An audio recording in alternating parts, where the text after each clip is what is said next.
जय हिंद दोस्तों। स्वागत है आपका अपने ऑनलाइन प्लेटफॉर्म पर जहां हम लोग मैथमेटिक्स का अध्ययन कर रहे हैं। और वर्तमान में क्लास 10th का 9th चैप्टर स्टार्ट होने जा रहा है, जिसका नाम है त्रिकोणमिति के अनुप्रयोग। ठीक है, सम एप्लीकेशंस ऑफ ट्रिगोनोमेट्री। वास्तव में इस चैप्टर का पहले नाम हुआ करता था हाइट एंड डिस्टेंस। पहले जब हम लोग पढ़ते थे उस टाइम में इसका नाम हुआ करता था हाइट एंड डिस्टेंस, और पढ़ना भी वही है, हाइट एंड डिस्टेंस के ही बारे में पढ़ना है। सिर्फ नाम इसका बदल दिया गया है, लिखा गया है त्रिकोणमिति के अनुप्रयोग। ठीक है, उसका पर्यायवाची आप कह सकते हो। तो आइए ज़्यादा समय वेस्ट न करते हुए हम लोग देखते हैं त्रिकोणमिति का क्या सब उपयोग कर सकते हैं। हम लोग त्रिकोणमिति में क्या सब पढ़े हैं कि किसी त्रिभुज के कोण तथा भुजाओं के बीच के संबंध के बारे में हमने पढ़ा है त्रिकोणमिति में, कि भुजाओं का रेशियो अगर दिया हुआ है तो वह एंगल से किस तरह से रिलेटेड होगा, ये हमने पढ़ लिया है। आज इस चैप्टर में हम लोग देखेंगे कि उसका उपयोग हम अपने दैनिक जीवन में कैसे कर सकते हैं। जैसे देखिए, एक उदाहरण के रूप में हम लोग देखते हैं कि कोई आदमी है जो कि यहाँ खड़ा है, मान के चलिए, और यह एक टावर है। और इस आदमी को इस टावर की ऊंचाई नापनी है। अब टावर पर चढ़ने का मान के चलिए सीढ़ी नहीं दिया हुआ है, या कोई ऐसा प्रोसेस नहीं है जिससे आप इस पे चढ़ पाए। तो आखिर इससे यहाँ मौजूद आदमी इसका हाइट कैसे निकालेगा, इसके लिए इसके बारे में आज हम लोग सीखेंगे। ठीक है, सपोज कीजिए कि हम लोग धरती पर रहते हुए हम लोग सूरज की दूरी यहाँ से कैसे निकाल सकते हैं। आपने कभी इसके बारे में सोचा है कि मनुष्य आज तक सूरज तक पहुंचा ही नहीं, फिर भी उसको मालूम है कि यह सूरज से पृथ्वी की दूरी कितनी होगी। आखिर यह कैसे निकला? बस यही गणित का ही खेल है, गणित का ही दिया हुआ है ऐसा ट्रिक, जो कि आप पृथ्वी पर रह करके सूरज की दूरी निकाल सकते हो, चंद्रमा की दूरी निकाल सकते हो बिना वहां पहुंचे हुए। तो आज उसी तरीके का हम लोग पर्दाफाश करेंगे कि किस तरह से इसको किया जाता है। सपोज कीजिए कि यह आदमी यहाँ खड़ा है, और यह यहाँ यहाँ पर टावर है कोई। तो यहाँ से यहाँ तक की दूरी अगर हमको मालूम हो जाए और यह एंगल मालूम हो जाए, तो हम क्या कर सकते हैं, इस टावर की ऊंचाई निकाल सकते हैं। क्या समझे? यह एंगल निकालना भी आसान है, क्योंकि यहाँ से हम लोग देख करके यह पता लगा सकते हैं कि यह इसकी शिखर को टच करने वाली लाइन कौन सी होगी। तो आधार लाइन, और इसको हम लोग कहेंगे बेस लाइन। बेस लाइन और यह जो है यहाँ से आंख पर से जो यहाँ इसकी शिखर की ऊंचाई, सबसे ऊंचे पॉइंट की जो लाइन होगी उसको हम लोग क्या कहेंगे, दृष्टि रेखा। मतलब जहाँ से हम लोग देख रहे हैं और जिस बिंदु को देख रहे हैं, उस आंख और उस बिंदु को मिलाने वाली रेखा क्या कहलाती है, दृष्टि रेखा कहलाती है। और इस प्रकार बना हुआ यह कोण क्या कहलाता है, उन्नयन कोण कहलाता है, जिसको हम लोग इंग्लिश में क्या कहते हैं, एंगल ऑफ एलिवेशन कहते हैं। ठीक है, तो उन्नयन कोण कहाँ बनती है, जब हम नीचे से ऊपर की ओर देखते हैं। जब हम नीचे हो और जहां हम देख रहे हैं वह पॉइंट ऊपर हो, तो इस प्रकार बना हुआ कोण क्या कहलाता है, उन्नयन कोण कहलाता है। यह किसके किसके बीच में होता है, आधार रेखा और दृष्टि रेखा के बीच में बना हुआ कोण क्या कहलाएगा, यहाँ पर उन्नयन कोण कहलाएगा। एक चीज हमेशा ध्यान रखना है, उन्नयन कोण तब बनता है जब हम नीचे से ऊपर की ओर देखते हैं। ठीक है, मतलब कि इसको आप इस तरह से याद रख सकते हो, उन्नयन कोण तब बनता है जब आंख को ऊपर करके देखना पड़ता है।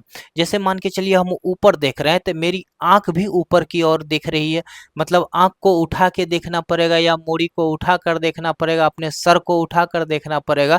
तो इस प्रकार जो आंख पर कोण बनेगा वह कोण क्या कहलाएगा, उन्नयन कोण कहलाएगा। ठीक है,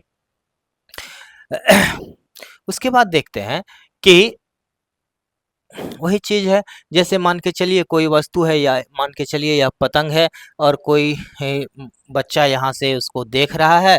तो पतंग अभी कितनी ऊंचाई पर है, यह पतंग कितनी ऊंचाई पर वर्तमान में उड़ रहा है, उसको निकालने के लिए हम क्या करेंगे, इस क्षैतिज स्तर और उस लाइन दृष्टि रेखा के बीच जो है सो जो कोण बनेगा उसको निकाल लेंगे, और यहाँ से यहाँ तक की दूरी तो हम आराम से पैदल चल के निकाल ही सकते हैं, या किसी भी चीज़ से, चाहे आप गाड़ी से जाएं या पैदल जाएं, तो यहाँ से यहाँ तक की दूरी तो आप निकाल ही सकते हो। इसको निकाल करके हम इसकी हाइट पता कर सकते हैं, या फिर इस पतंग में कितनी रस्सी लगी हुई है, यह रस्सी कितनी लंबी है, यह भी आप निकाल सकते हो।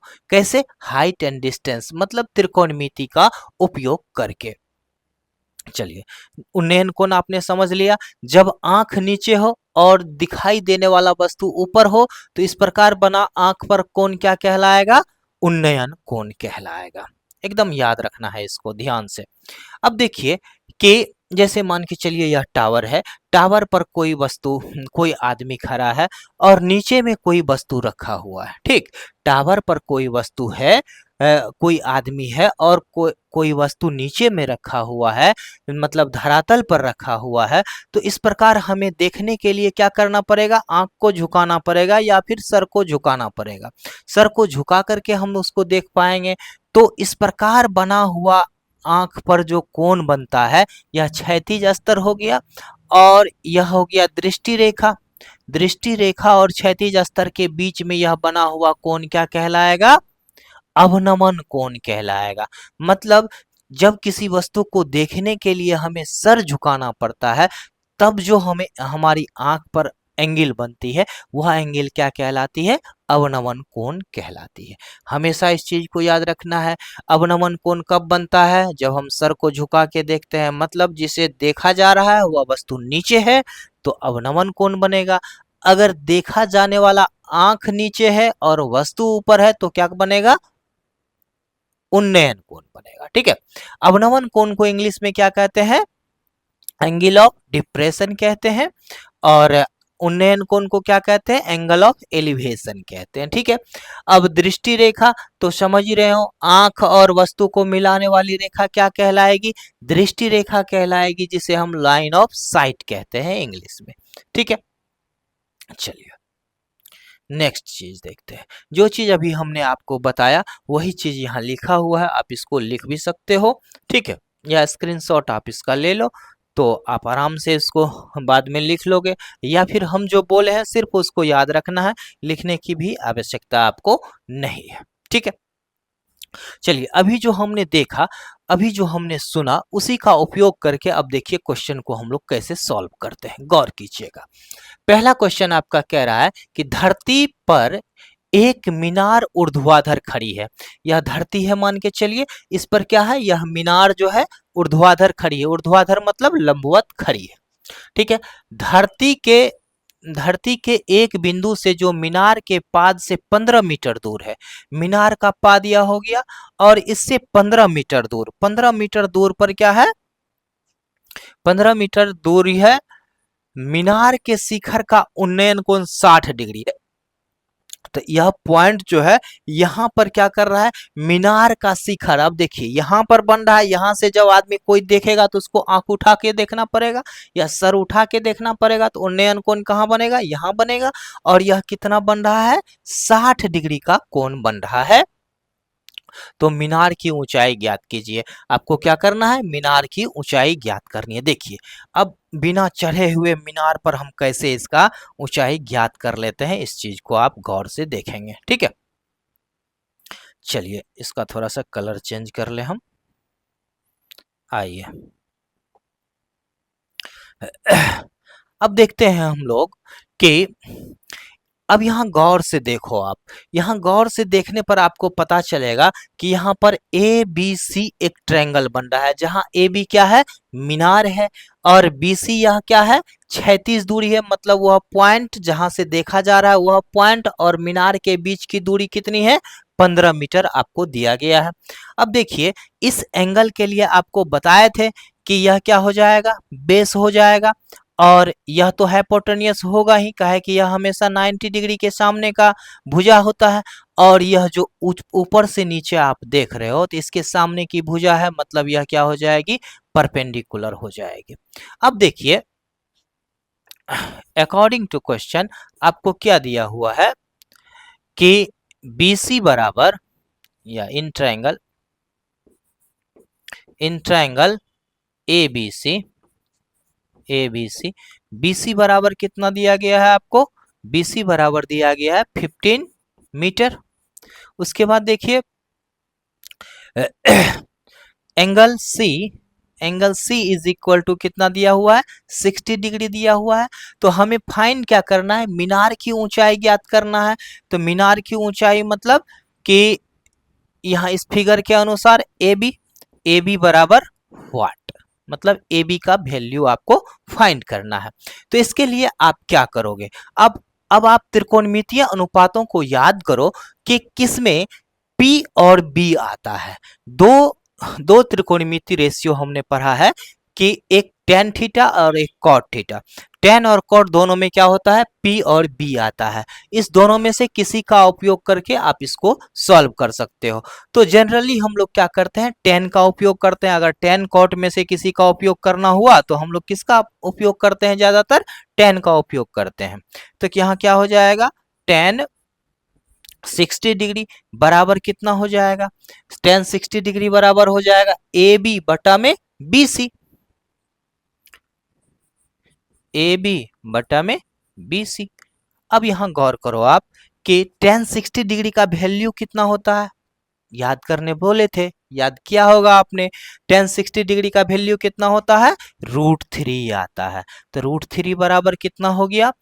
AB बटा में BC का वैल्यू कितना दिया हुआ है? 15 मीटर दिया हुआ है। ठीक है, चलिए अब गौर कीजिए।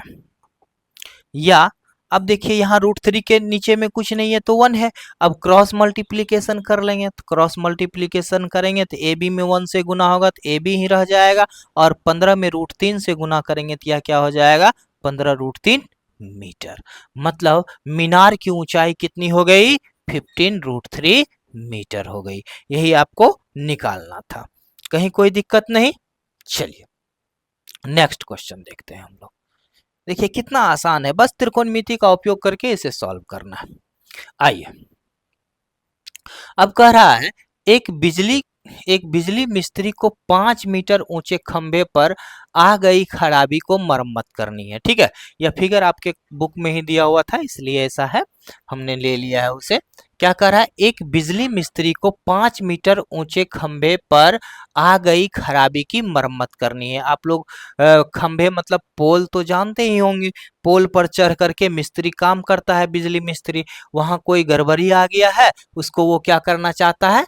ठीक करना चाहता है। तो मान के चलिए यहाँ पर है, यह पॉइंट है, यहाँ पर कोई खराबी आ गई है, इसे वह ठीक करना चाहता है। चलिए, मरम्मत का काम करने के लिए उसे खंभे के शिखर से 1.5 मीटर नीचे एक बिंदु तक पहुंचना चाहती है।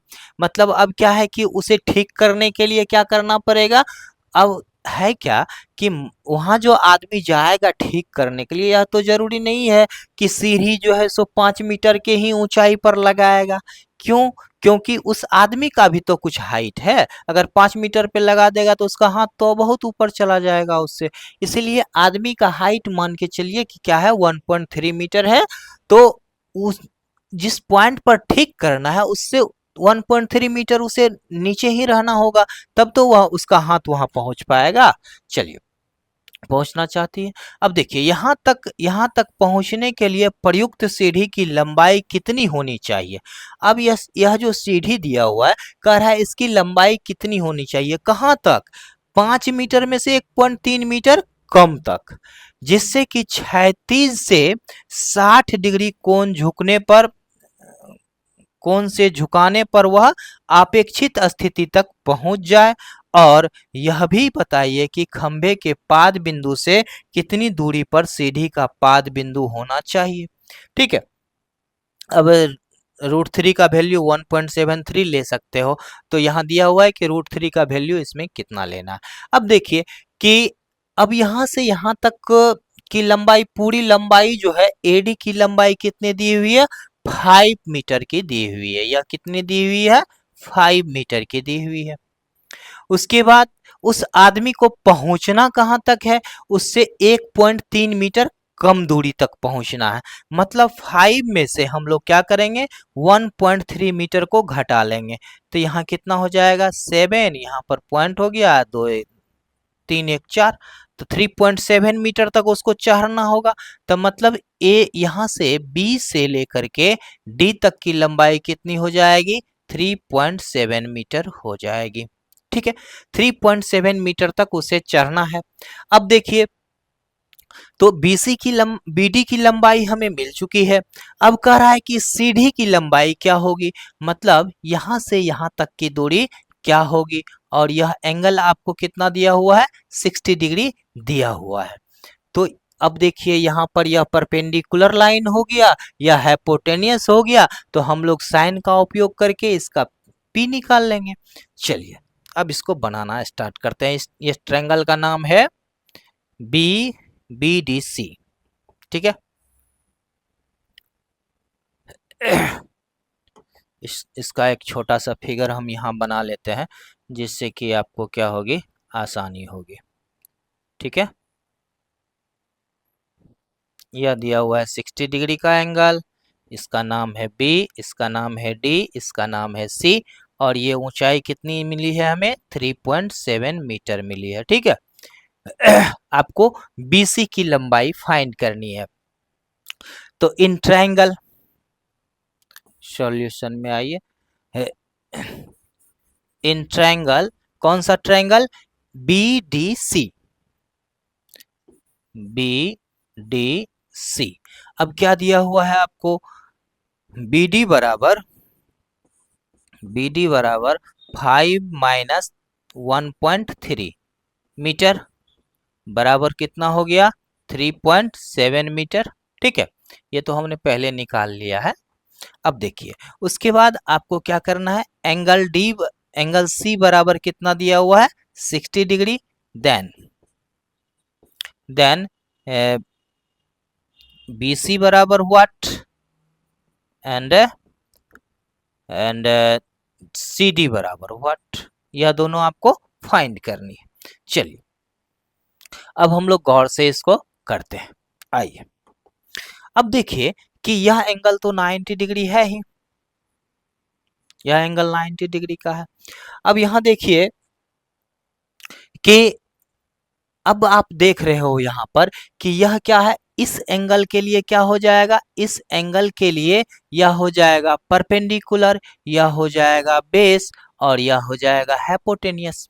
क्या, अब आप गौर करो कि हमें H जब निकालनी है, मतलब BC जब निकालनी है, तो यह दोनों भुजा लेना पड़ेगा। यह दोनों भुजा जब लेंगे तो उसके लिए कौन सा ट्रिगोनोमेट्रिक रेशियो लेना पड़ेगा, तो साइन का लेना पड़ेगा। साइन 60 डिग्री बराबर क्या होता है, साइन थीटा बराबर P बटा H। तो P का वैल्यू कितना है, 3.7 बटा H का वैल्यू कितना है, BC।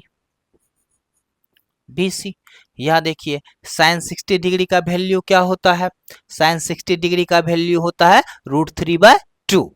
कितना होता है, √3/2 बराबर कितना दिया हुआ है आपको, 3.7 बटा में क्या आ जाएगा, BC।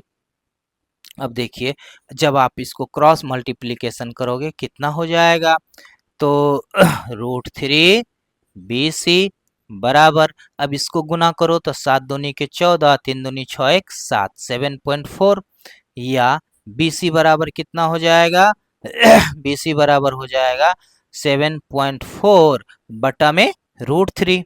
ठीक है, अब देखिए √3 का वैल्यू आपको कितना लेने के लिए कहा है, 7.4 बटा में √3 का वैल्यू कितना लेने के लिए कह रहा है, क्वेश्चन में कह रहा है 1.73 लेने के लिए। ठीक है, कितना कह रहा है, 1.73, तो इतना बराबर हो गया 7.4 बटा में 1.73। अब इसको आप कैंसिल कर लो, तो यहाँ कितना हो जाएगा, 740 बटा 173, 740 बटा में 173। अब 740 में 173 से आप भागा दे दो। ठीक है, 740 में 173 से, तो 740 ठीक है ना। ठीक है। अब चलिए, तो यह कितना हो जाएगा, 17 चौका 68, तो यहाँ हो जाएगा 4, तो 4 तिहाई के 12, यहाँ हो गया 17 चौका 68 एक 69, ठीक है। तो यहाँ हो गया 8, यहाँ हो गया 9 4 13, ये कट गया, ठीक है। अब तो इसमें लगेगा नहीं, तो यहाँ पॉइंट देना पड़ेगा, तो यहाँ हो गया 0, 17 दूनी 34, 17 तिया 51, 17 दूनी 34, तो कितना हो गया, 3 दूनी के 6, 17 दूनी 34, तो यहाँ कितना हो गया 6 4 10, यहाँ पर हो गया 4 3 7 है, यहाँ पर आ गया 1 1। उसके बाद फिर 0 ले लेते हैं हम लोग, तो कितना लगेगा 17 28, 8 7 56, 8 5 13, हाँ तो लगभग में 8 आ जाएगा, लगेगा साथ ही, तो लगभग में 8 हम लोग लेके चलेंगे, तो यह कितना हो गया 4.28 4.28 मीटर, ठीक है। इसका मतलब क्या हो गया कि इसकी जो लेंथ है सीढ़ी की वह कितनी होगी 4.28 मीटर लगभग में आएगा, अप्रॉक्स में आएगा, थोड़ा सा पॉइंट में इधर उधर हो सकता है। चलिए, और हमें अब क्या निकालना है, और हमें निकालना है यह बी, तो मतलब डीसी निकालनी है। अब आप गौर करो, बी और एच या फिर बी और पी किस में आता है, तो यहाँ पहले से पी दिया हुआ, इसी को लेके चलते हैं, तो कितना बी और पी जब हम लेना चाहें तो क्या होगा, देखो अब यहाँ पे बी और पी किस में आता है, टेन कॉट में आता है, तो जनरली हम लोग टेन लेके चलते हैं, टेन 60 डिग्री बराबर कितना हो जाएगा 3, पी बटा बी न होता है, तो पी बटा बी होता है तो 3.7, 3.7 बटा में बी सी, यहाँ की डी सी या सी डी लिख लो, या देखो इसका वैल्यू कितना आता है, टेन 60 डिग्री का वैल्यू होता है √3, बराबर हो जाएगा 3.7 बाय सी डी, या फिर सी डी बराबर कितना हो जाएगा, सी डी बराबर हो जाएगा 3.7 बटा में √3, √3 का वैल्यू कितना होता है, आपको क्वेश्चन में दिया हुआ है कितना 1.73। जब आप इसको डिवाइड करोगे तो डिवाइड करने के बाद यह कितना आ जाएगा, इसको करके देख लो, तो लगभग 2.14 के आसपास आएगा, ठीक है। आप भागा दे लेना, 2.14 बराबर में कितना आ जाएगा 2.14 मीटर लगभग में, तो इसका वैल्यू आपको कितना आ गया 2.14 मीटर आ गया। इसका लेंथ, सीढ़ी का लेंथ कितना आया था 4.28 मीटर आया था, ठीक है। कहीं कोई कंफ्यूजन नहीं, आराम से समझ में आ गया होगा। चलिए नेक्स्ट क्वेश्चन देखते हैं, अगला क्या कह रहा है। अगला कह रहा है कि 1.5 मीटर लंबा एक प्रेक्षक एक चिमनी से इतना मीटर की दूरी पर खड़ा है, ठीक। मतलब क्या कह रहा है कि एक चिमनी है, चिमनी से 1.5 मीटर लंबा आदमी जो है कितना दूरी पर खड़ा है, सबसे पहले तो 1.5 मीटर हो गया यह आदमी का नाम, आदमी का लंबाई। उसके बाद देखिए इस चिमनी से 28.5 मीटर की दूरी पर खड़ा है, मतलब यह दूरी कितनी है 28.5 मीटर है, कितना है 28.5 मीटर है, ठीक है। अब देखिए, अब देखते हैं हम लोग कि 28.5 मीटर दूरी पर वह खड़ा है, और यह चिमनी है, चिमनी का नाम रख लीजिए ए बी, चिमनी का नाम हो गया ए बी, ठीक। इस आदमी का नाम रख लीजिए सी डी, क्या। अब कह रहा है कि उसकी आंख से चिमनी के शिखर का उन्नयन कोण 45 डिग्री है। अब आदमी यहाँ खड़ा है तो आंख तो ऊपर ही होगा, आंख ऊपर होगा मतलब जो है सो यहाँ से यहाँ जो यह जो लाइन ऑफ साइट बन रहा है, तो यह कितना का एंगल बना रहा है, कितना का एंगल बना रहा है, उसकी आंख से चिमनी का उन्नयन कोण 45 डिग्री है, तो यह कितना दिया हुआ है 45 डिग्री का एंगल बना रहा है, ठीक। तो कह रहा है कि तो चिमनी की ऊंचाई ज्ञात कीजिए। अब इसको डी मान ही लिया है, तो यह जहां पर इसको काटेगी इसको ई मान लेते हैं। अब आप कहेंगे कि यह तो धरती है, यह धरती है, तो यहाँ पर आप बीसी ले ही लिए, तो यह डीई क्या है, तो डीई एक काल्पनिक रेखा है। चूंकि आंख तो ऊपर आ गया, तो आंख एंगल बन रहा है आंख पर, तो काल्पनिक रेखा हम कहां से खींचते हैं, इस धरातल के समानांतर में एक रेखा खींच देते हैं जो कि काल्पनिक रेखा होती है। इसको थोड़ा देर के लिए हम लोग मान के इसको बना लेते हैं। और अब देखिए यहाँ आप गौर करोगे तो आपको पता चलेगा, क्योंकि इसके समानांतर में यह खींचा गया है, तो इसकी लंबाई भी कितनी हो जाएगी, 28.5 मीटर हो जाएगी। कहीं कोई कंफ्यूजन नहीं। अब देखिए चूंकि CD का लंबाई जो है 1.5 है, मतलब उस आदमी का लंबाई 1.5 मीटर है, तो इसका मतलब कि अब यहाँ ये गौर करो, ये दोनों रेखा समानांतर है, ये रेखा समानांतर है, तो इसका मतलब यह एक आयत बन गया, BCDE एक आयत बन गया। तो आयत के आमने सामने की भुजा क्या होती है, समान होती है, समान तथा समानांतर होती है। तो अब देखिए कि अगर CD 1.5 मीटर का है, तो BE भी क्या हो जाएगा, 1.5 मीटर का ही हो जाएगा। ठीक है, अब देखिए BE भी हमें निकल चुका है। अब हमें निकालना क्या है, हमें निकालना है कि चिमनी की ऊंचाई ज्ञात कीजिए। हमें वास्तव में AB की ऊंचाई निकालनी है, ठीक है। लेकिन AB का डायरेक्टली ऊंचाई नहीं निकलेगा, हमें क्या करना होगा, AE का ऊंचाई निकालना होगा, उसमें BE का ऊंचाई जोड़ देंगे तो हमें AB का ऊंचाई निकल जाएगा। अब देखिए according to figure, in triangle ADE क्या देख रहे हो, DE बराबर 28.5 मीटर, ठीक है। उसके बाद यह गिवन है, उसके बाद angle D is equal to 45 degree, यह भी गिवन है आपको, ठीक है। अब देखिए कि अगर एंगल D हमको दिया हुआ है ही और यह DE हमको मालूम है, तो हम AE का लंबाई निकाल सकते हैं। तो कौन सा त्रिकोणमितीय अनुपात लगाएंगे, चूंकि इस एंगल के लिए यह क्या हो गया, परपेंडिकुलर न हो गया, और यह हो गया बेस।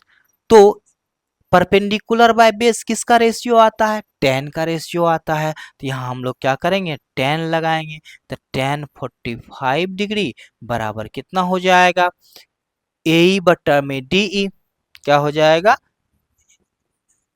AE बटा में DE। चलिए अब थोड़ा सा इसको ऊपर खींच ले, चलिए आइए, या देखिए tan 45 डिग्री का वैल्यू कितना होता है, 1। तो tan 45 डिग्री का वैल्यू 1 बराबर में कितना आ गया, AE का वैल्यू कितना, तो AE को AE ही रहने देते हैं, क्योंकि AE का वैल्यू हमें निकालना ही है, बटा में DE का वैल्यू कितना दिया हुआ है, 28.5 मीटर, कितना दिया हुआ है, 28.5 मीटर दिया हुआ है। अब यहाँ गौर करो, यहाँ कुछ नहीं है, नीचे में भी तो 1 है, तो क्रॉस मल्टीप्लीकेशन करेंगे तो हमें AE बराबर कितना आ गया, 28.5 मीटर, ठीक है। अब हमें AE का वैल्यू निकल गया 28.5 मीटर। अब हमें निकालना क्या है, AB का लंबाई निकालना है, इसीलिए AB बराबर क्या होगा, AB बराबर आप देखो, AB बराबर होगा AE plus BE, AE plus में BE बराबर देखिए AE का वैल्यू हो गया 28.5 मीटर, अब प्लस में कितना हो जाएगा, BE का वैल्यू कितना है, 1.5 मीटर। तो बराबर कितना हो गया, दोनों को जोड़ोगे तो 28 दो कितना हो जाएगा, 30 मीटर। इसको आप जोड़ोगे तो कितना आ जाएगा, 30 मीटर। यही आपका आंसर आ गया, कहीं कोई कंफ्यूजन नहीं, आराम से समझ में आ गया होगा। चलिए नेक्स्ट क्वेश्चन देखते हैं। अगला क्या कह रहा है, अगला कह रहा है कि भूमि के एक बिंदु P से 10 मीटर ऊंचे भवन के शिखर का उन्नयन कोण 30 डिग्री है, ठीक है। जरा एक मिनट देख लें, वीडियो चल रहा है ना, चलिए ठीक है। कह रहा है भूमि के एक बिंदु P से 10 मीटर ऊंचे भवन के शिखर का उन्नयन कोण, मतलब एक भवन है जिसकी ऊंचाई कितनी दी हुई है आपको, 10 मीटर दी गई है। ठीक है, मान के चलिए यह भवन है ए बी, ठीक, इसकी ऊंचाई कितनी दी हुई है, 10 मीटर दी हुई है। चलिए अब क्या कर रहा है, एक बिंदु P से, इस पॉइंट को मान के चलिए P है, एक भवन के उन्नयन कोण कितना है, उन्नयन कोण 30 डिग्री है, मतलब यह कोण कितना का बन रहा है, 30 डिग्री का बन रहा है। अब आगे बढ़ते हैं कि शिखर, अब कह रहा है भवन के शिखर पर एक ध्वज लहराया लहराया गया है। भवन के शिखर पर क्या किया गया है, एक ध्वज लहराया गया है। इसका मतलब जो है इस पर एक झंडा लहरा दिया गया है ऊपर से, अलग से। ठीक, इस पर एक क्या किया गया है, झंडा लहरा दिया गया, ध्वज लहराया गया है। और पी से ध्वज के शिखर का उन्नयन कोण कितना का है, 45 डिग्री का है। अब कह रहा है कि पी से जो है इस शिखर, ध्वज का जो शिखर है इसका टोटल एंगल कितना बन रहा है, 45 डिग्री का एंगल बन रहा है। यह कितना बन रहा है, 45 डिग्री का एंगल बन रहा है। ठीक, इस ध्वज से, ध्वज के शिखर से, क्या ध्वज के शिखर से कितना का बन रहा है, 45 डिग्री का कोण बन रहा है। अब कह रहा है ध्वज की लंबाई और और पी और बिंदु P से भवन की दूरी ज्ञात कीजिए। ठीक है, ध्वज की लंबाई मतलब A, और इसको ए बी सी मान के चलो, ए बी सी। अब देखिए हमें क्या करना है, पी सी, ध्वज की लंबाई मतलब ए सी की लंबाई आपको फाइंड करनी है, और यह भी फाइंड करना है कि पी भी, मतलब यह पॉइंट जो है इस घर से, इस भवन से कितनी दूरी पर है, यह आपको फाइंड करना है। मतलब आपको पी भी निकालना है और यह ए सी निकालना है। ठीक, आपको दिया क्या गया है, यह एंगल दिया गया है, यह पूरा एंगल दिया गया है, और ए बी का लंबाई दिया गया है। अकॉर्डिंग टू फिगर आपको दिया क्या सब गया है वह देखिए। अकॉर्डिंग टू फिगर में आप क्या देख रहे हो कि A B is equal to 10 metre, यह गिवन है। ठीक, उसके बाद देखिए according to figure and question दे दो, दोनों को मिला करके हम लोग लिख रहे हैं। उसके बाद angle, angle A P B, A P A P B बराबर कितना दिया हुआ है, 30 डिग्री। उसके बाद angle C P B, angle C P B बराबर कितना दिया गया है, 45 डिग्री दिया गया। यह सब गिवन है। ठीक है, देन आपको निकालना क्या है कि AC बराबर व्हाट, AC बराबर व्हाट, और क्या निकालना है, BP बराबर व्हाट, BP बराबर व्हाट। ये दोनों चीज आपको निकालनी है। आइए अब हम लोग इसको निकालने के लिए क्या सब कर सकते हैं, आप जरा गौर से देखो। सबसे पहले तो इस ट्रायंगल APB में हम लोग लेंगे, क्योंकि यह एंगल और यह भुजा दिया हुआ है तो हमको PB निकालना आसान है मेरे लिए। तो क्या करेंगे हम लोग, इन ट्रायंगल APB, ना, इन ट्रायंगल APB, ठीक है, ओहो APB ना, इन ट्रायंगल APB। अब देखिए क्या हो जाएगा, अब यह लंब है, इस कोण के लिए यह लंब हो गया और यह आधार हो गया। लंब और आधार किस में आता है, tan में आता है। तो tan 30 डिग्री, tan 30 डिग्री बराबर कितना हो जाएगा, tan 30 डिग्री का वैल्यू P बटा में B, तो मतलब हो गया 10 बटा में PB, या फिर इसको इस तरह से ही लिख लो, आप लोग अभी बच्चे हो इसीलिए पूरा हम लिख के चलते हैं। तो ए बी बटा में क्या हो जाएगा, पी बी आ जाएगा। ठीक है, अब आओ, tan 30 का वैल्यू क्या होता है, 1/√3। tan 30 का वैल्यू 1/√3। ठीक है, बराबर कितना हो गया, ए बी का वैल्यू कितना है, तो ए बी का वैल्यू 10 दिया गया है, तो यहाँ लिख लेंगे 10 बटा में पी बी। ठीक है, चलिए या देखिए, अब इसको अगर हम एक बार और तोड़ लें तो पी बी बराबर कितना हो जाएगा, पी बी बराबर 10√3, कोना कोनी गुना कर लिए। अब बराबर देखिए कितना आ गया, 10, चलो यहाँ नहीं, यहाँ नीचे लिख लेते हैं। तो यहाँ आप देखोगे तो क्या पता चल रहा है, यहाँ पर पीवी बराबर कितना हो जाएगा, 10 गुने में 1.73। ठीक है, या फिर इसी पीवी को हम क्या लिख सकते हैं, पीवी बराबर कितना हो गया, इसको जब आप गुना करोगे तो 17.3 मीटर आ गया। अब किसका लंबाई निकला है, आप गौर करो, इस फिगर में उसको रख लेते हैं, फिगर में आपको वहां लिख लेना है। अब क्या दिया हुआ है, पीवी का वैल्यू कितना आ गया, पीवी का वैल्यू आ गया 17.3 मीटर। ठीक है, 32 ले रहा है, 32 ले लो, फिर 1.732 ले रहा है तो 7.32 भी ले लो। ठीक है,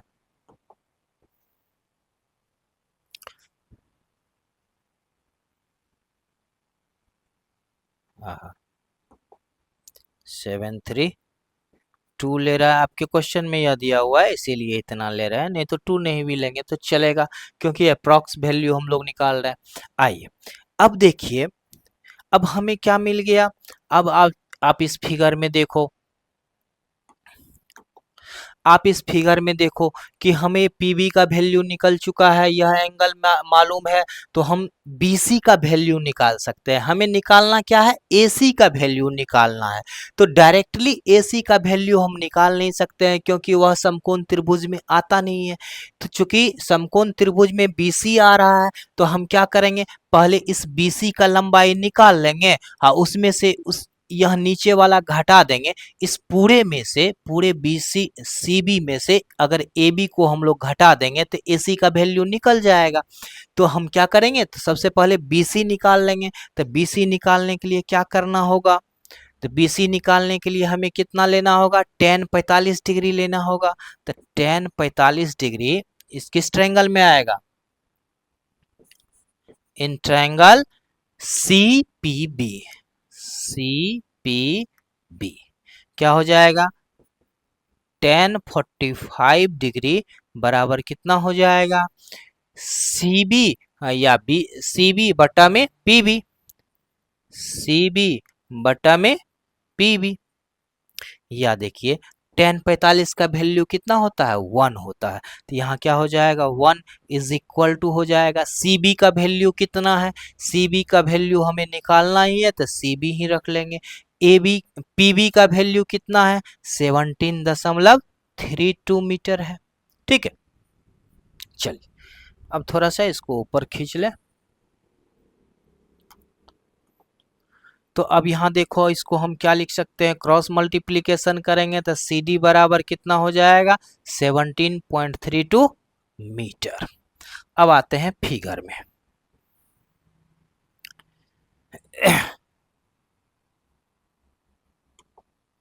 अब देखिए कि यहां से यहां तक की लंबाई हमें कितनी निकल गई, 17.32 मीटर निकल गई।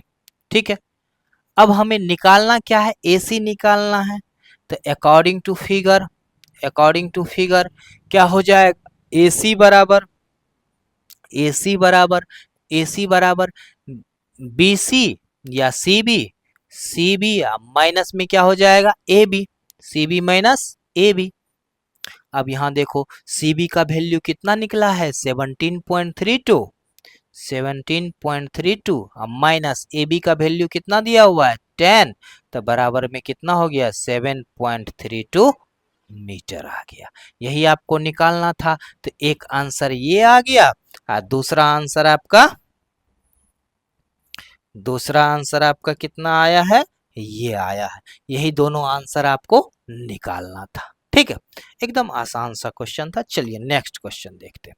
अगला क्या कह रहा है, 15 नंबर क्वेश्चन, कि एक समतल जमीन पर खड़ी मीनार की छाया उस स्थिति में 40 मीटर अधिक लंबी हो जाती है, जबकि सूर्य का उन्नतांश मतलब उन्नयन कोण 60 डिग्री से घटकर 30 डिग्री हो जाती है।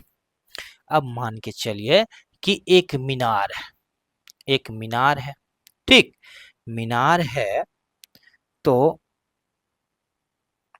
मीनार क्या कर रही है, अब यहाँ सूर्य है, मान के चलिए यहाँ सूर्य है। अब इस सूर्य से जो किरण आ रही है, तो यह इस तरह से किरण आ रही है, ठीक, इस तरह से किरण आ रही है। और शुरुआत में यह कहाँ थी, मान के चलिए यहाँ थी, शुरुआत में यहाँ थी, और यह तब जब किरण आ रही थी इससे, तो वह इस तरह से आ रही थी, ठीक। आप यहाँ गौर करो कि पहले सूर्य यहाँ थी, शुरुआत में मान के चलिए यहाँ थी, तो यहाँ पहले कितना कोण बना रहा था, वह 60 डिग्री का कोण बना रहा था, ठीक। जब सूर्य यहाँ आ गई तो क्या हो गया, यह एंगल धीरे धीरे घट गया। जितना सूर्य नीचे जाते जाएगा यह एंगल उसी तरह से घटता चला जाएगा, ठीक है।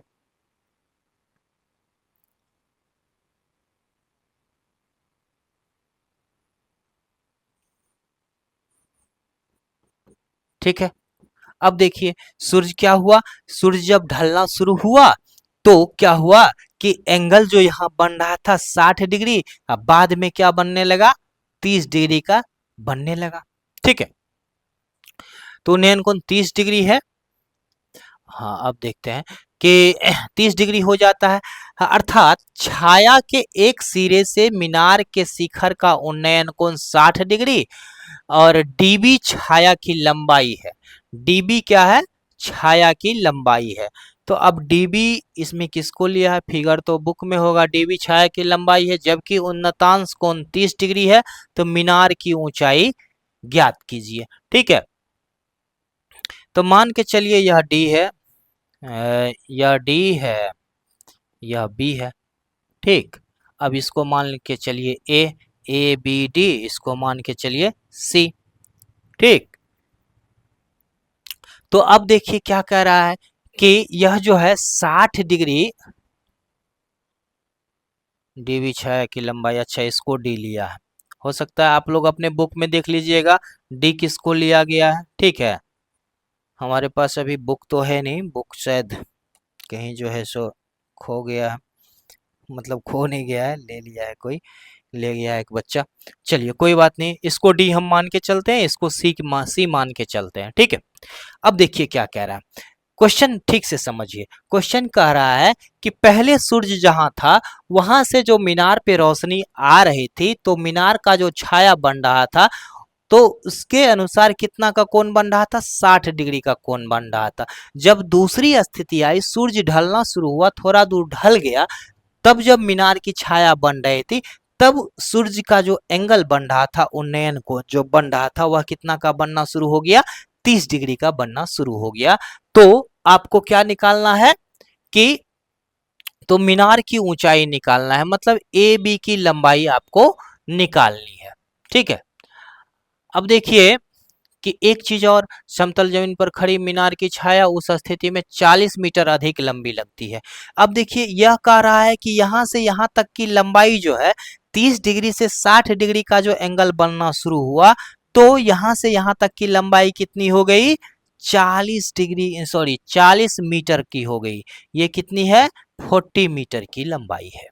आपको यह एंगल, यह लंबाई दिया हुआ है, आपको निकालना है ए बी का लंबाई, गौर कीजिए। लेकिन यह निकलेगा कैसे, अब उसको निकालने के लिए हम लोग थोड़ा सा ट्रिक लगाएंगे। ट्रिक क्या लगाएंगे, तो सबसे पहले तो इसको मान लीजिए एच, ए बी की ऊंचाई को मान लीजिए एच मान लेते हैं थोड़ा देर के लिए, ठीक है।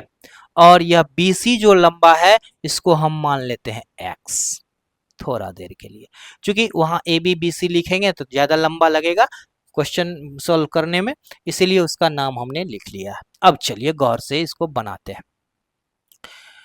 According to figure and question, ठीक है। देखिए क्या सब दिया हुआ है, angle, angle A C B, angle A C B बराबर कितना 60 डिग्री। ठीक है, उसके बाद एंगल ए डी बी बराबर में 30 डिग्री, नहीं एंगल ए डी बी बराबर 30 डिग्री। ठीक है, एंड और क्या दिया हुआ है, सी डी बराबर कितना दिया हुआ है 40 मीटर दिया गया है। ठीक है, देन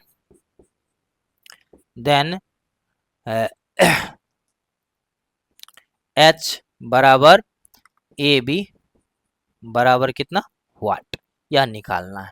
मतलब एच तो हमने माना है उसको ना। चलिए अब इसको बनाना शुरू करते हैं।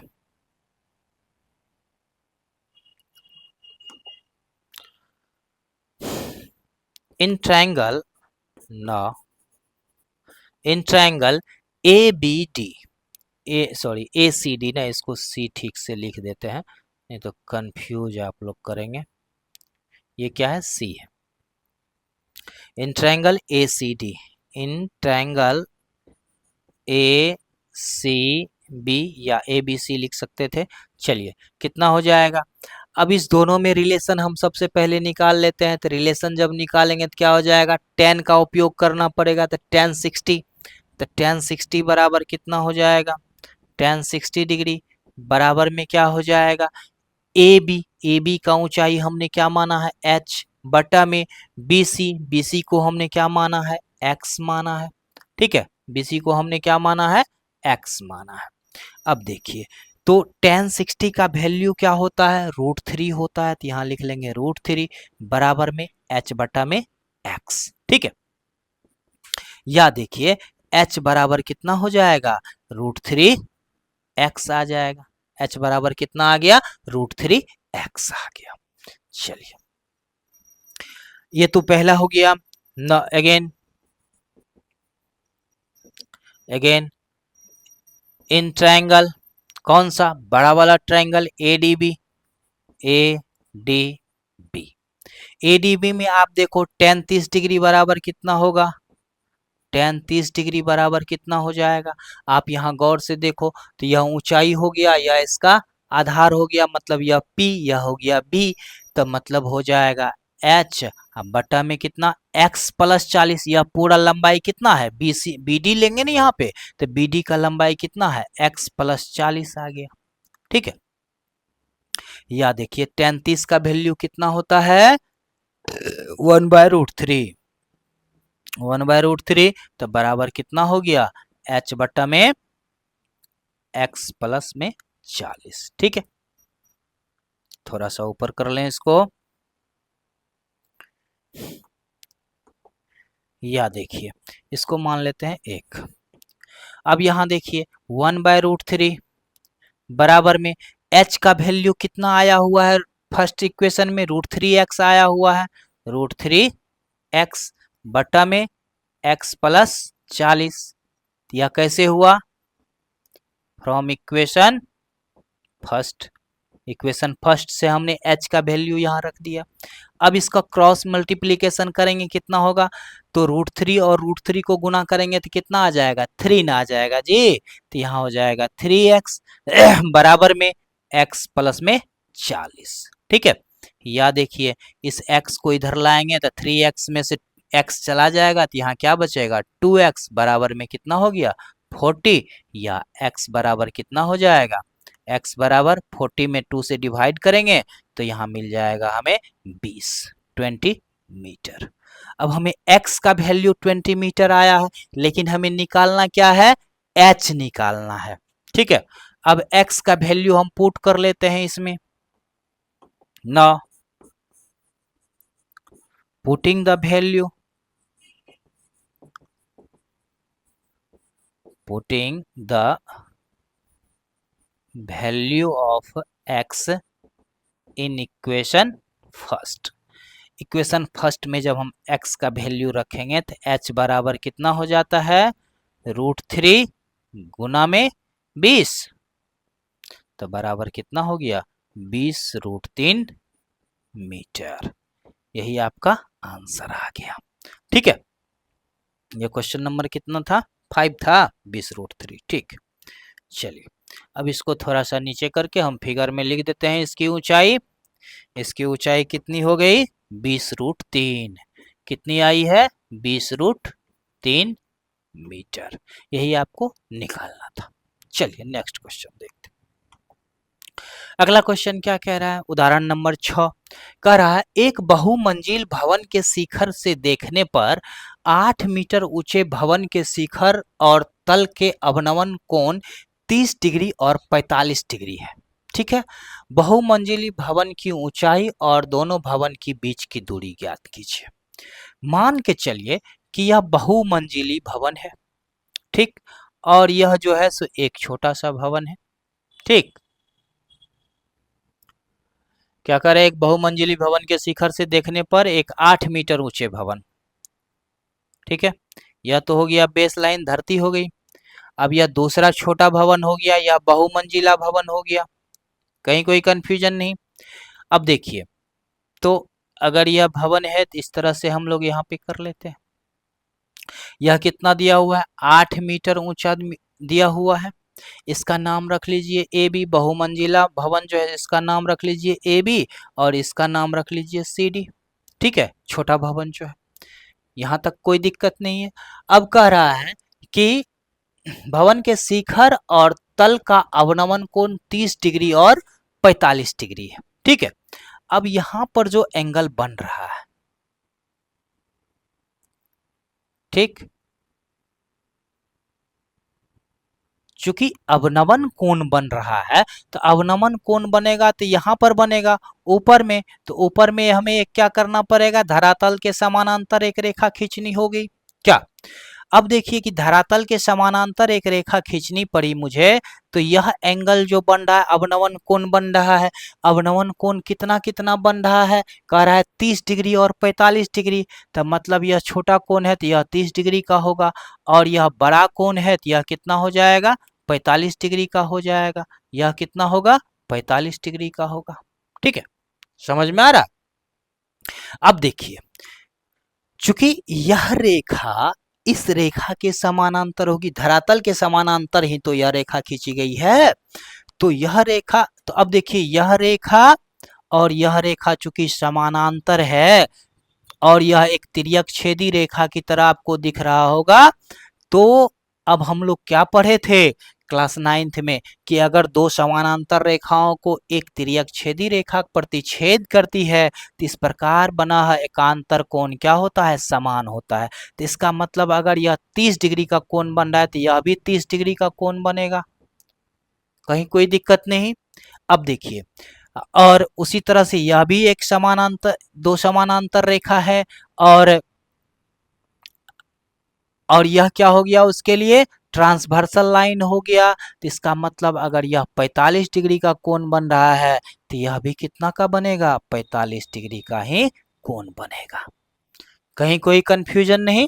चलिए एक पॉइंट यहाँ नाम रखना छूट गया है तो इसका नाम रख लेते हैं हम लोग ए। अब देखिए, अकॉर्डिंग टू फिगर, ठीक है, क्या सब आपको दिया गया है सबसे पहले वो लिख लेते हैं। तो आपको क्या निकालना है? बहुमंजिली भवन का ऊंचाई निकालना है। चलिए, अकॉर्डिंग टू फिगर आप क्या देख रहे हो कि angle A D E, angle A D E बराबर कितना?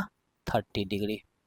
ठीक, गिवन, या according to figure and question दे दीजिए। According to question and figure, ठीक है, दोनों को साथ लेकर के हम यहाँ लिख रहे हैं। अब यहाँ देखिए ए डी ई का कितना वैल्यू दे रहा है? 30 degree. Angle A C E, A C B, A C B बराबर कितना? 45 डिग्री। यह कैसे हुआ समझा चुके हैं क्या? उसके बाद सी डी, सी डी बराबर कितना है? 8 मीटर।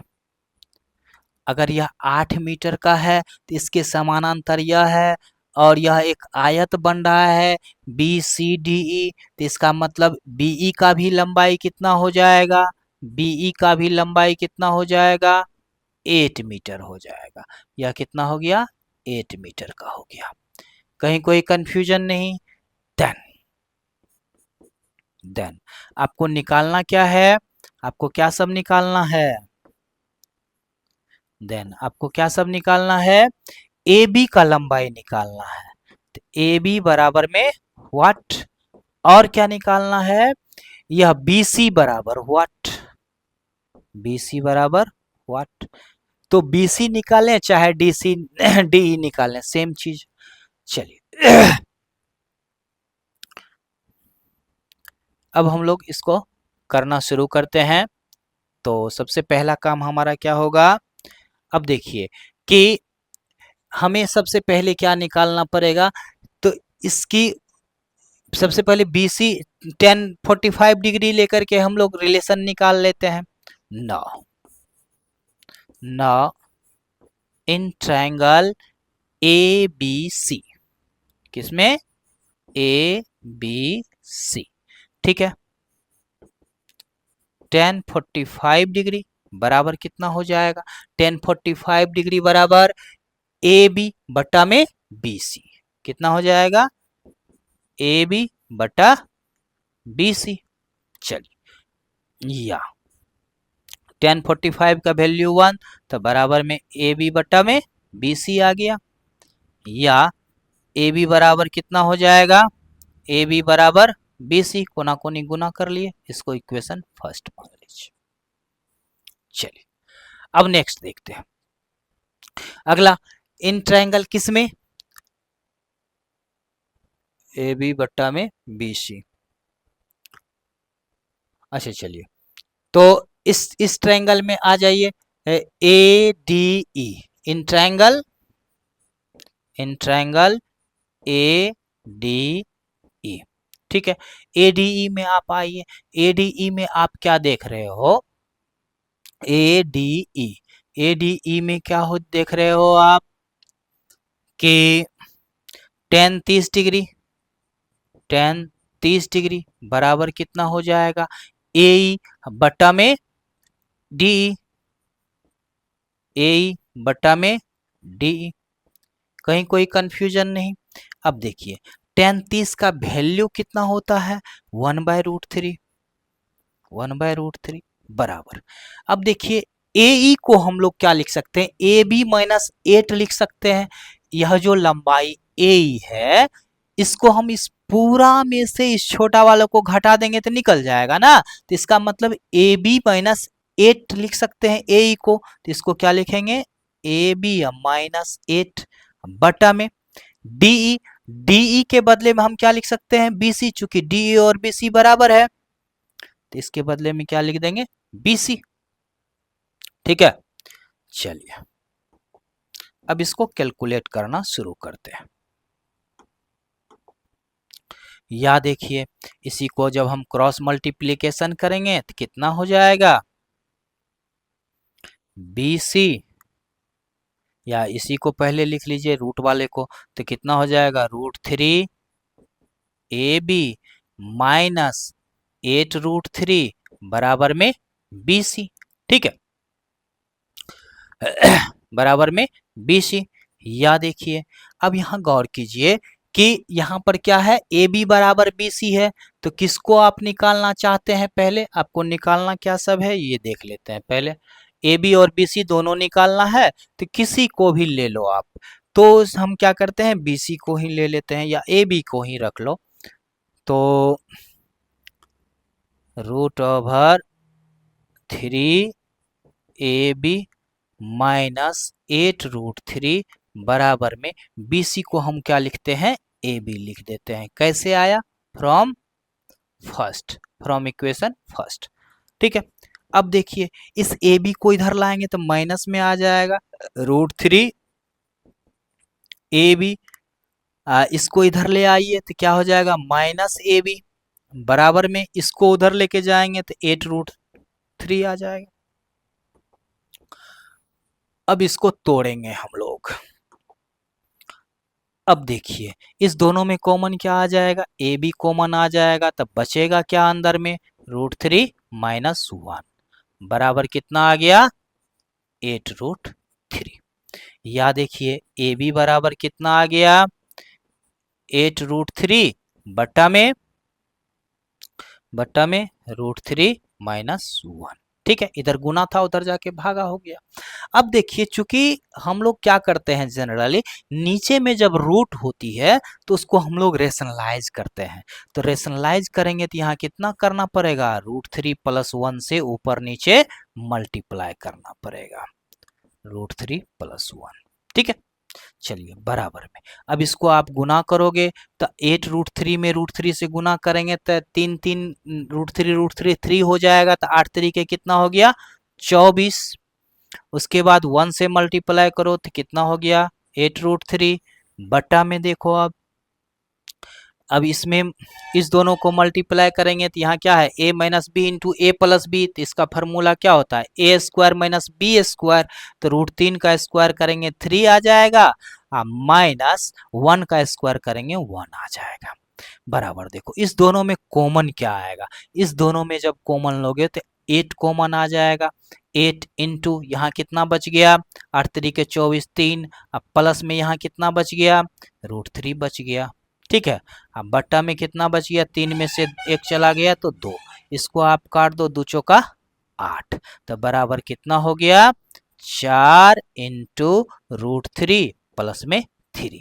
यही आपका आंसर आ गया, इतना मीटर। ठीक है, ये आपका आंसर आ गया। ये तो मिल गया आपका कितना, ए बी का वैल्यू। या किसका वैल्यू आ रहा है, ए बी का वैल्यू आया है हमें। ठीक है, अब from equation first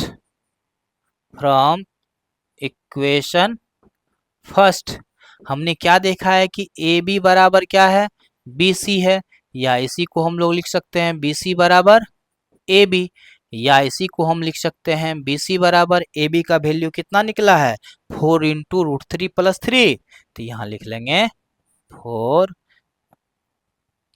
B C बराबर कितना, 4 इंटू √3 प्लस में 3 मीटर। ठीक है, दोनों की लंबाई बराबर ही है, तो यही दोनों का आंसर आ गया। चलिए नेक्स्ट क्वेश्चन देखते हैं, अगला क्या कह रहा है। उदाहरण नंबर 7 कह रहा है कि एक नदी के पुल के एक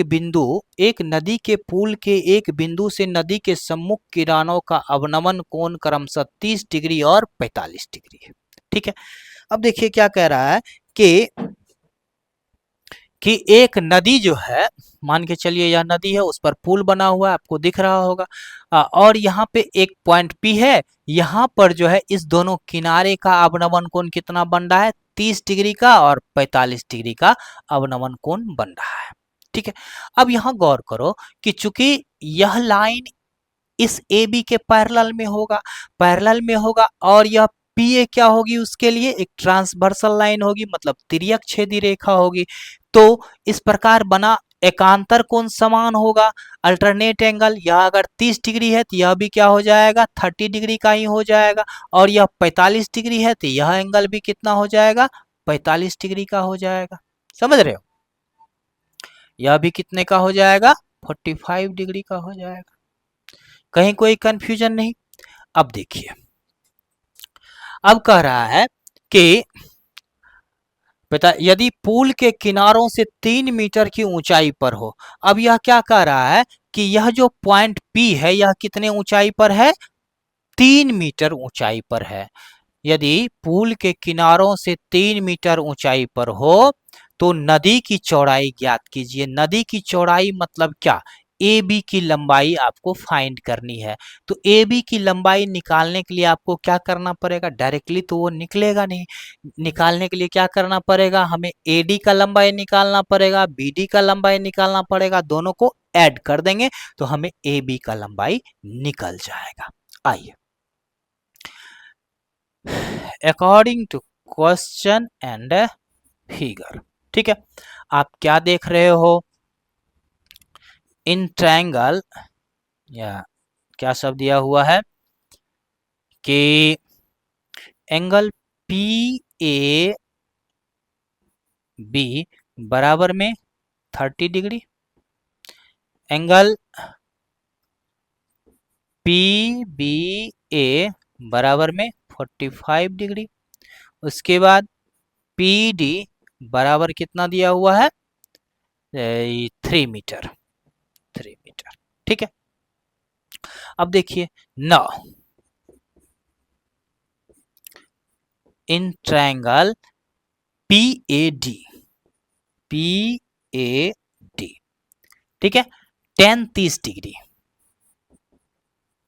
tan 30 डिग्री बराबर क्या हो जाएगा, पी डी बटा में ए डी, पी डी बटा में ए डी। या देखिए tan 30 का वैल्यू कितना आ गया, tan 30 डिग्री का वैल्यू कितना आता है, 1/√3, 1/√3 बराबर पी डी का वैल्यू आपको कितना दिया हुआ है, 3 मीटर, और ए डी का वैल्यू तो आपको निकालना ही है, तो ए डी बराबर, अब इसको थोड़ा सा तोड़ लेते हैं। या देखिए क्रॉस मल्टीप्लीकेशन करेंगे तो ए डी बराबर कितना हो जाएगा, 3√3 मीटर आ जाएगा। ठीक है, अब हमें एक तो निकल गया।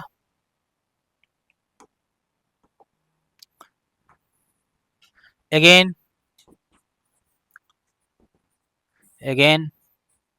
इन ट्रायंगल कौन सा, पी डी बी या पी बी डी, देखो क्या हो जाएगा, पी बी डी में tan 45 डिग्री, tan 45 डिग्री बराबर पी डी बटा में बी डी। या देखो इसका वैल्यू 1 बराबर में पी डी का वैल्यू 3 बटा में बी डी। या बी डी बराबर कितना हो जाएगा, बी डी बराबर 3 मीटर। अब हमें निकल चुका है according to figure, according to figure. अब देखो ए बी बराबर क्या हो जाएगा, ए बी बराबर हो जाएगा A D plus D B, A D plus में डी बी बराबर देखिए ए डी का वैल्यू कितना निकला है हमको, 3√3, यह हमें निकला है 3√3 मीटर, और यह निकला है 3 मीटर, तो हो जाएगा 3√3 प्लस 3 बराबर 3 दोनों में से कॉमन आ जाएगा, तो बन जाएगा √3 + 1 मीटर। एक मिनट जरा, चलिए, तो क्या हो गया कि हमें ए बी का लंबाई निकल गया, कितना आया, 3 × √3 + 1 मीटर, यही आपको निकालना था। ठीक है, मतलब नहर की चौड़ाई